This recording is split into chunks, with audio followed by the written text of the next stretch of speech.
Bueno, ahí les aparece que está grabando, muchachos. Qué pena, ¿me confirman? Sí, señor, sí, ahí aparece que está grabando. Ok. Bueno, entonces me disculpan los inconvenientes. Ya les comparto acá.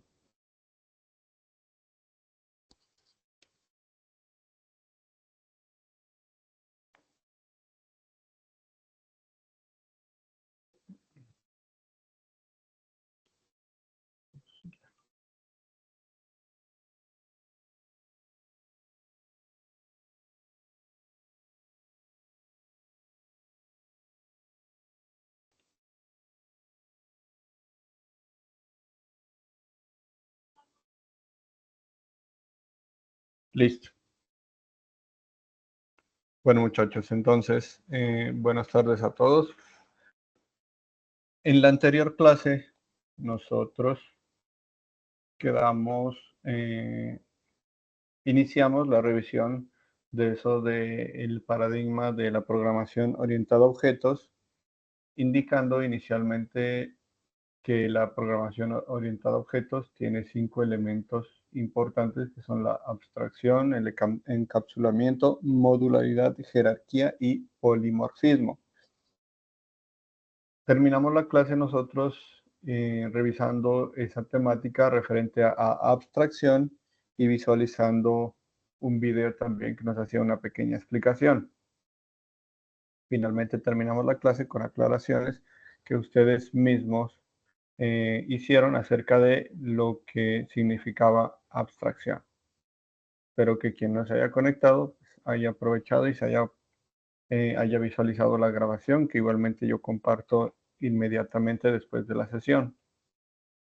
Asimismo, siempre están cargadas en la plataforma Sajuna en caso de que usted no tenga contacto con sus compañeros a través de otros medios o redes sociales. Continuando con la temática, entonces ahora analicemos lo que quiere decir encapsulamiento.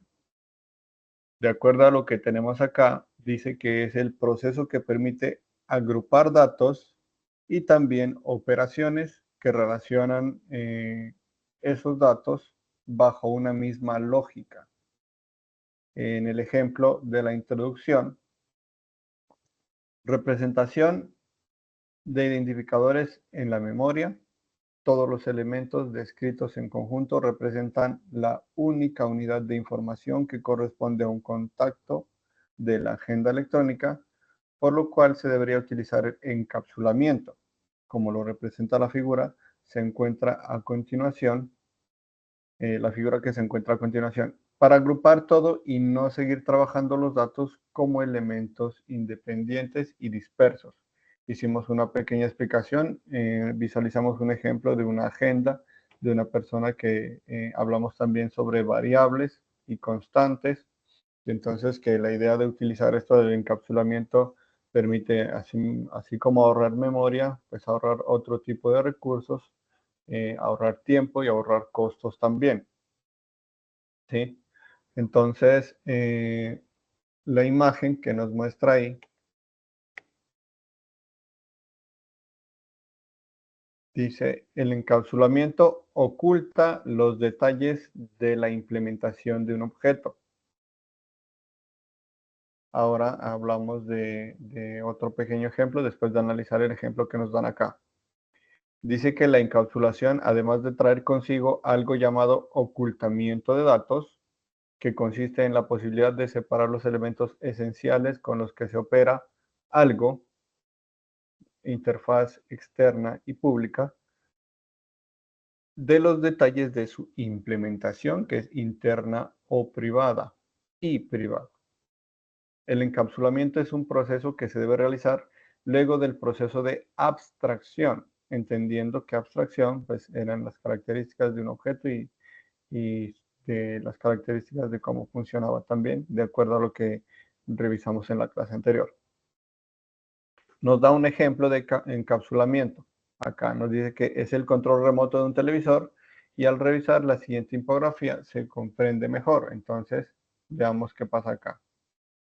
Entonces dice, este aparato, es decir, el televisor, ocupa varios elementos que tienen funcionamientos particulares, pero que en conjunto permiten la manipulación a distancia de un televisor. Y acá nos dice que como usuario de un control remoto no es esencial su implementación interna y privada, es decir, como interactúan las ondas de la luz baja frecuencia, de la luz de baja frecuencia o señales que son decodificadas por los aparatos electrónicos. Ahí nos está dando un ejemplo de encapsulamiento y luego habla de modularidad. Pero entonces, antes de continuar con modularidad, quiero que tengamos claro eso del encapsulamiento. Como nos menciona acá, el encapsulamiento dice que es una... ¿dónde está? Un proceso que permite agrupar datos y obviamente que esos datos están protegidos, ¿sí? Entonces, el encapsulamiento en sí viene siendo un proceso que restringe el acceso directo a los datos, ¿sí? Nosotros en programación manejamos ciertos métodos y esos métodos solo pueden manipularlos algunas personas, ¿cierto? Y esas personas pues deben tener permisos o privilegios para poderlos manipular. Entonces, en otro ejemplo, digamos que tenemos atributos privados, ¿cierto? Que tenemos métodos públicos y que con el proceso de encapsulamiento nosotros vamos a asegurar el control de los datos que estemos manejando en programación. Por ejemplo, el nombre de una persona viene siendo un atributo, ¿sí? Pero entonces, si nosotros utilizamos get nombre o get o set nombre, para mejor decirlo, estamos nosotros utilizando métodos. Y esos métodos vienen siendo públicos, ¿cierto? Porque cualquiera los puede acceder. Pero para poderlos acceder, pues tenemos que tener unos permisos. Un ejemplo más claro para que se entienda mejor esto. Un ejemplo como para muchachos de colegio o personas que apenas están iniciando en el proceso de la programación. Un ejemplo claro es, tenemos una caja de juguetes, ¿cierto? Esa caja viene siendo una clase. Los juguetes vienen siendo los datos que están dentro de esa caja. Pero, ¿qué pasa? Que yo soy un niño que quiere jugar con los juguetes que están dentro de esa caja, pero que esa caja tiene llave. Y entonces, la llave se la debo pedir yo a mi mamá o a mi papá.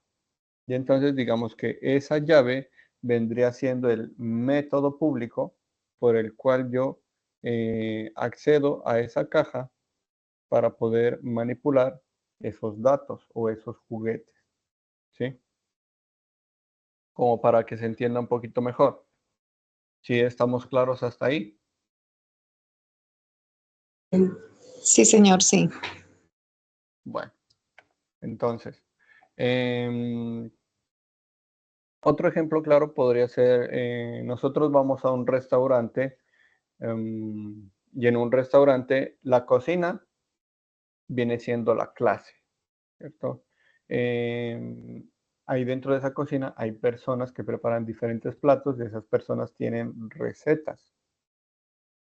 Y entonces, ¿cómo yo accedo a esos platos que preparan en esa cocina? Yo accedo o conozco de alguna manera esos platos que preparan en esa cocina a través del menú. Entonces, el menú vendría siendo el método público por el cual yo accedo a esas recetas que vendrían siendo los atributos privados que se preparan en esa clase o que se guardan, más bien no que se preparan, no, sino que se guardan en esa cocina o en esa clase para que se entienda un poquito mejor. Y entonces, ¿qué es lo que nos asegura el conocer o el trabajar mediante el encapsulamiento en programación orientada a objetos?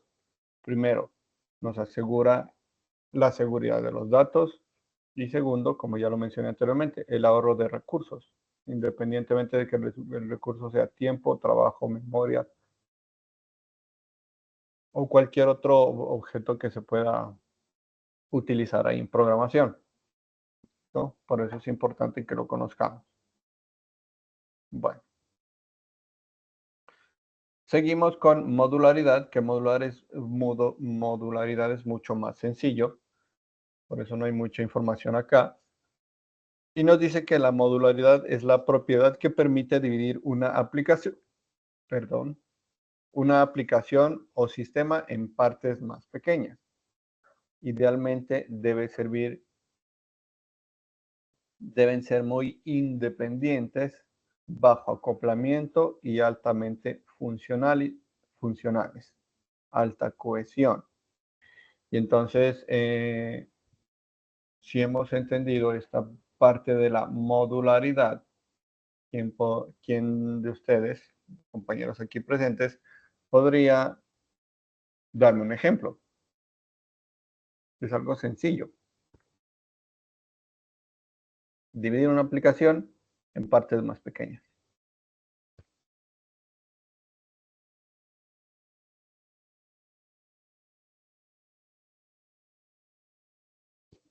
Bueno, muchachos, entonces, supongamos que yo tengo un rompecabezas de 100 piezas o de 1000 piezas, ¿cierto? Y entonces, la modularidad que me permite trabajar por partes ese rompecabezas. ¿Para qué? Para hacer el trabajo mucho más fácil y más rápido de cierta manera. Entonces, si yo tengo ese rompecabezas de 1000 piezas, lo voy a dividir por partes. Y entonces, primero, yo voy a armar los bordes de ese rompecabezas. Segundo, yo me guío por los colores de ese rompecabezas. Una vez armados los bordes, ya me guío por colores, que vendría siendo otra parte. Y después de ya unir los colores, pues ya me enfoco en los detalles, ¿cierto? Eso es modularidad prácticamente. Entonces yo ese rompecabezas lo dividí en 3 partes, en este caso, que vendrían siendo los bordes, los colores y los detalles, para hacer el trabajo más fácil. Y la modularidad trabaja igual en programación. Trabaja un sistema en partes diferentes para que trabaje más rápido y más fácil. Eso es algo muy sencillo y concreto. Preguntas hasta ahí, muchachos.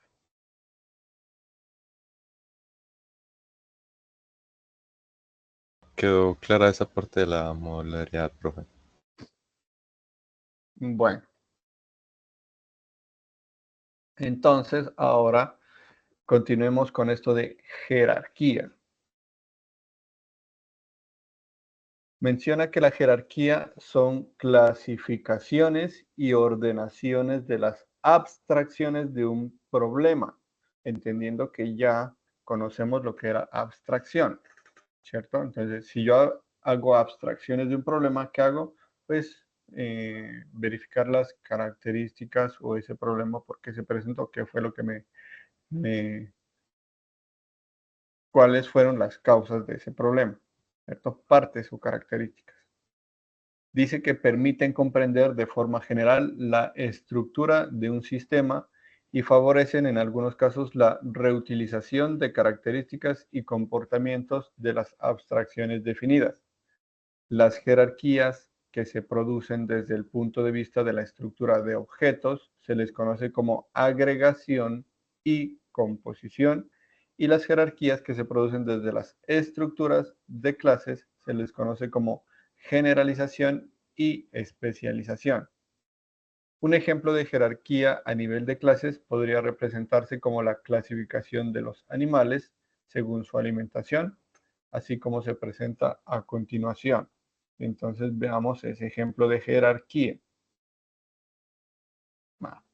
Bueno, hay un video que ya no está disponible, pero entonces dice acá la clasificación de los animales y su alimentación, así como, perdón. Entonces, supongamos que yo tengo una clase animal, ¿cierto? Tengo una clase mamífero y tengo una clase perro. Entonces, ahí es donde yo voy a manejar jerarquías. ¿Por qué? Porque la clase perro tiene ciertas características definidas en esa clase, pero esta clase perro va a heredar las características de la clase mamífero, que vendría siendo una clase superior, porque obviamente hablando de grupos, hablamos de un grupo mucho más grande. Y esta clase mamífero ya tiene sus propias características también, pero la clase mamífero va a heredar características de la clase animal, porque la clase animal también tiene sus propias características. Y entonces, ¿esto qué nos permite? Trabajar diferentes objetos en programación, pues con características similares, o asimismo agruparlas. ¿Para qué? Para que ese objeto quede mucho más completo y no sea necesario repetir código. Y entonces lo que permite esto, la jerarquía, vendría siendo reutilizar el código. ¿Para qué? Para agregar pues atributos o características a los objetos que se van creando. ¿Sí? Bueno, y entonces menciona acá elementos que conforman un computador. Entonces dice un computador de escritorio, monitor, teclado, mouse y torre. Entonces dice que dependiendo del nivel de dependencia que exista entre la abstracción que agrupa las abstracciones que son partes, se definen relaciones de composición o agregación. La representación de las uniones entre las abstracciones de una jerarquía usa símbolos diferentes para diferenciar lo que son jerarquías de clases y las jerarquías de objetos. Esto se detalla en el diagrama de clases. Y ahora sí, habla de polimorfismo. ¿Qué dice de polimorfismo? Dice que es la característica que permite que una abstracción tome diferentes formas o diferentes comportamientos según el contexto. Esta característica se potencia en compañía de las jerarquías vistas anteriormente. ¿Listo? Entonces dice que en la figura nos muestra un ejemplo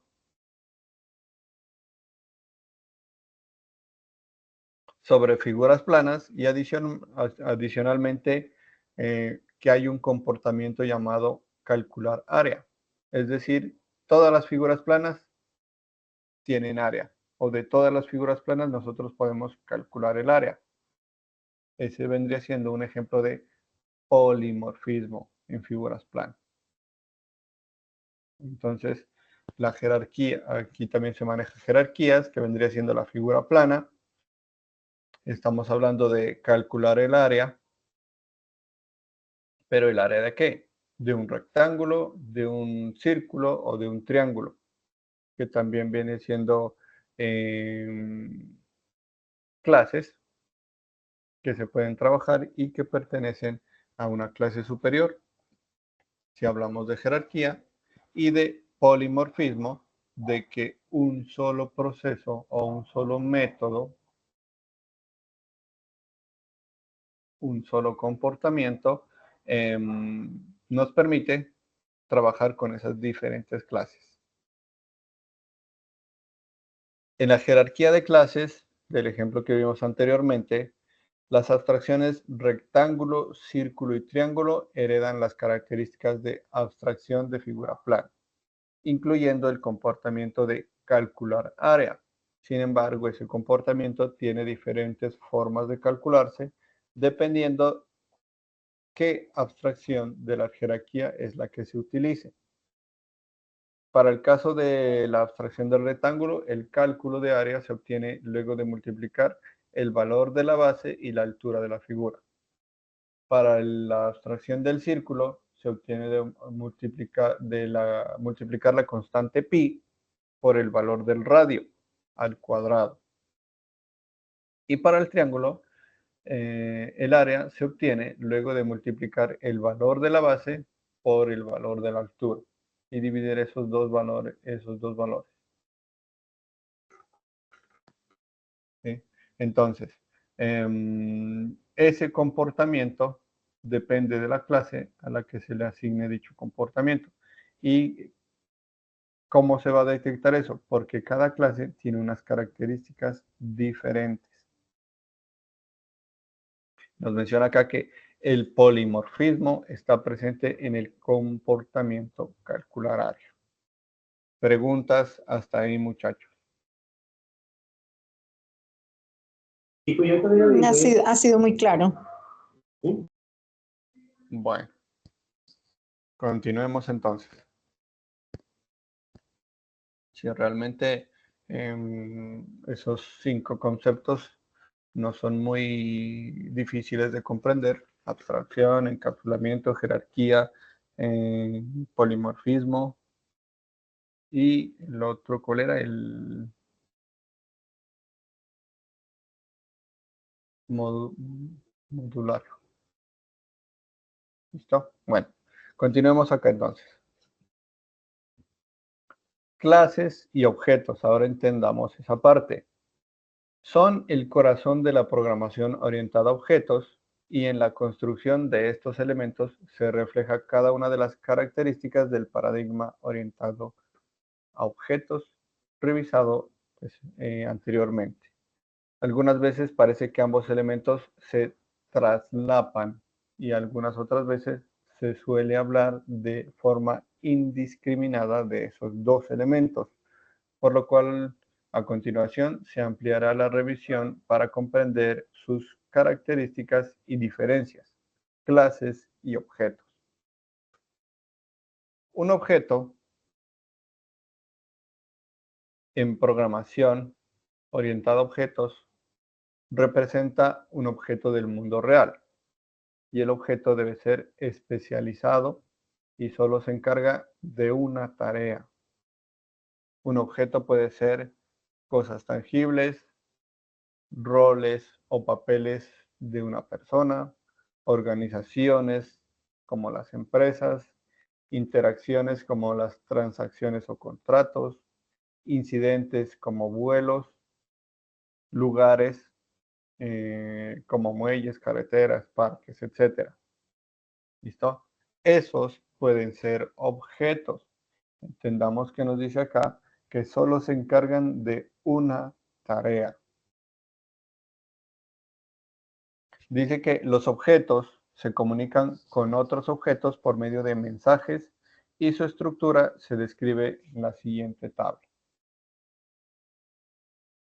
Entonces tenemos una tabla con elemento y descripción, que sería una identidad o un ID, unos atributos o propiedades y unos métodos. Pues el ID permite distinguir un objeto de otro. Los atributos y propiedades representan las características de cada uno de estos objetos que vamos a trabajar. Y los métodos representan el comportamiento de cada uno de esos objetos, las acciones que van a realizar. ¿Sí? Recordemos eso: el ID, los atributos y los métodos, que vendrían siendo cómo lo identifico, las características o cómo se identifica este objeto, las características del objeto y el comportamiento del objeto. Ahora sí, hablemos de clases. Una clase Es una abstracción o visión generalizada de un conjunto de objetos que tienen características y métodos iguales o similares, así como hicimos anteriormente el ejemplo del animal o de la clase perro, que viene siendo una clase mamífero, que viene siendo una clase animal. ¿Sí? Eso prácticamente es lo que nos está mencionando acá. Una clase representa las características comunes de un conjunto de objetos, como se muestra en la figura que estamos viendo a continuación. Veamos qué nos dice. Entonces tenemos un objeto, el Bart Simpson, la Lisa Simpson y la Maggie Simpson, que son objetos, y asimismo Marge y Homero Simpson. Pero todos ellos pertenecen a una clase, a la clase persona. ¿Por qué a la clase persona? Porque esos objetos tienen características. ¿Cuáles características? Nombre, apellido, edad, estatura, género, ¿cierto? Pero ellos también tienen unos comportamientos. ¿Cuáles? Comer, hablar, reír. ¿Listo? Entonces ahí estamos hablando nosotros de las tres cosas que nos mencionan en el cuadrito anterior.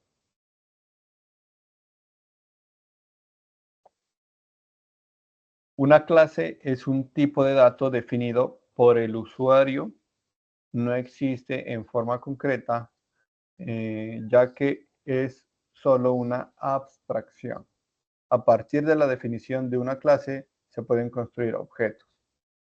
Regresando al ejemplo de introducción, las clases son equivalentes a los tipos de datos y los objetos son los identificadores que se crean a partir de ese tipo particular de dato. Así, una clase puede servir para definir, instanciar objetos. Un objeto es una instancia de una clase totalmente independiente de otros objetos de la misma clase. La estructura de los objetos corresponde a la estructura definida por la clase desde la cual se crean, así como se observa en la siguiente figura.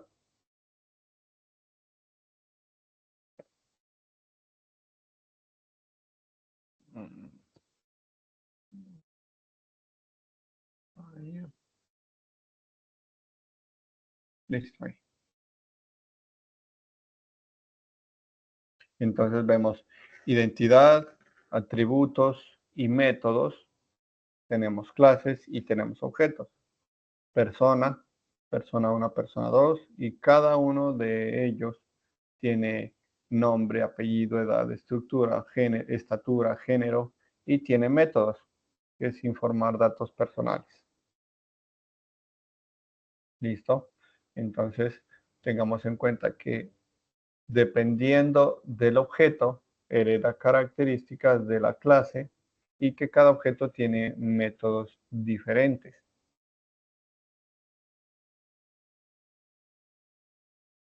Preguntas hasta ahí.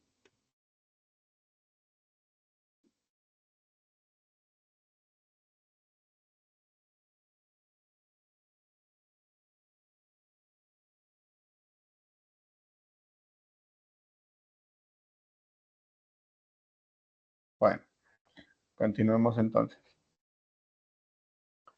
Los atributos de los objetos que se definen en las clases cuando se describen en lenguaje de modelado formal o en un lenguaje de programación se estructuran de forma similar a cómo se definen los identificadores.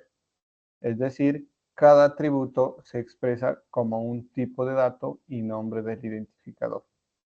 Adicionalmente, tanto los atributos como los métodos tendrán una especificación en la que se indica si corresponden a elementos públicos o a elementos privados, lo que representa una aplicación de la propiedad del encapsulamiento. Y nos dan un ejemplo. Entonces dice que supongamos que se debe crear un sistema de información que permita el registro de matrícula de estudiantes en una institución educativa. Lo primero por hacer es por medio de la abstracción identificar la información existente. Identificar de la información existente cuáles son los posibles objetos y las posibles características clave para tener en cuenta al realizar un registro de matrícula y la información esencial relacionada con los estudiantes. Puede ser útil también verificar de los estudiantes reales el tipo de información que requiere la institución. Y luego de esto se empieza a construir las plantillas, que vendrían siendo las clases, con la estructura de los elementos identificados.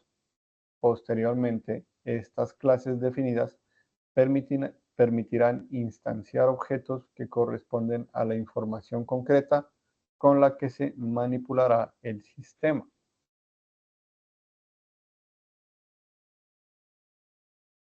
Preguntas hasta ahí, muchachos.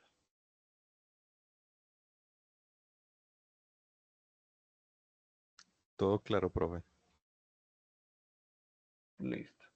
Pues, muchachos, digamos que aquí termina el material de los conceptos básicos de la programación orientada a objetos, y entonces teniendo en cuenta ya que pues estamos prontos a terminar, nos restan 3 clases prácticamente para terminar nuestro proceso en este año.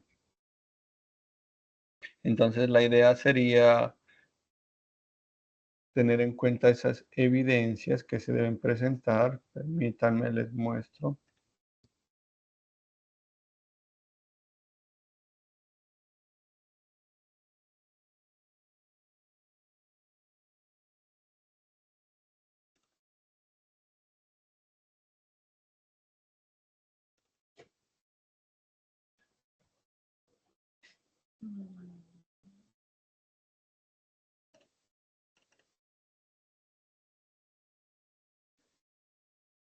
Acá está el primero.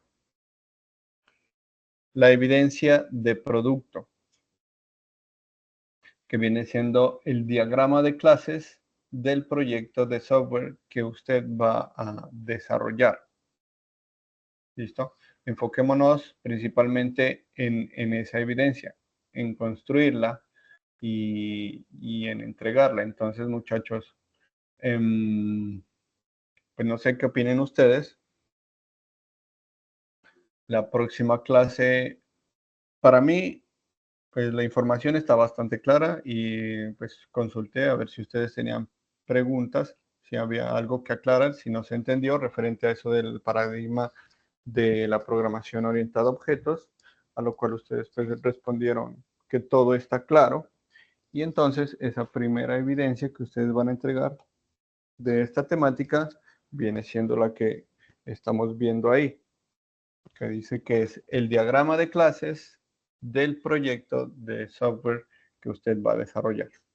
¿Listo? Entonces, en la próxima clase podríamos nosotros, perdón, veamos acá el diagrama de clases, que es la actividad 2, evidencia 4, y diagrama de despliegue del caso de estudio del proyecto de software. Bueno, enfoquémonos entonces en este. Profe, en la pantalla todavía estamos viendo el material de apoyo de conceptos básicos de programación orientada a objetos. Por cierto. Perdón, pensé que les estaba compartiendo toda mi pantalla. Ya les comparto. Listo.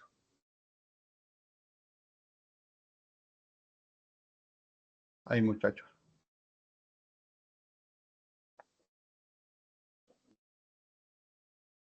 Entonces, pues la idea sería la próxima clase aprovechar a revisar las entregas que ustedes tengan hechas ya de esa evidencia 4 de la actividad de aprendizaje 2 y posteriormente pues ya continuamos en la siguiente clase con información para la realización de esa evidencia 3 de la actividad de aprendizaje 3. ¿Qué dicen, muchachos? ¿Se atreven? Perdón, instructor. Es decir, para la próxima sesión ya tengamos la evidencia 1095, ¿sí? La A2EB04. Que tengamos lista esa y terminaríamos con esa para este año, o su merced nos tiene programadas de pronto otras evidencias para presentar finalizando este trimestre o bimestre. Sí, correcto. Me refiero a eso. La idea sería que la próxima clase nosotros la empleemos para verificar esas evidencias y hacer observaciones. Supongamos no la entreguen, ¿cierto? No la entreguen, pero sí la vamos a revisar. Entonces, bueno, supongamos Julián Camilo nos indica ahí, bueno, yo tengo esto así, así, profe, que me falta, que me sobra, las observaciones, ¿cierto? Oscar, bueno, yo tengo esto adelantado, así está bien, puedo continuar así. Esa es la idea que yo tengo antes de entregar esa evidencia para poderla aprobar y luego, dependiendo del tiempo, continuamos ya con la siguiente evidencia. ¿Qué dicen? Sí, sí, estoy de acuerdo. No sé mis compañeros. Pues Sí, levanten la profe, yo manita. también estoy de acuerdo. Correcto. Eso, entonces, muchachos, trabajemos en eso y la próxima clase nosotros entonces nos dedicamos a revisar y hacer observaciones a esa evidencia para luego continuar ya con la temática que corresponda. Bueno. Listo, sí, señor. Bueno, entonces, no siendo mal, muchachos, esperen, no se van a desconectar porque tengo que copiar. Ay. Tengo que conectarme de la otra para poder detener la grabación.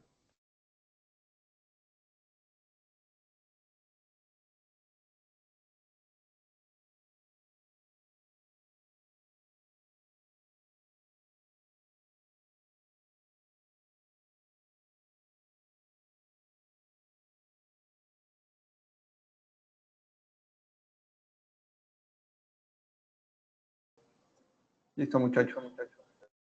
Nos vemos entonces. Bueno, instructor, buena tarde, gracias.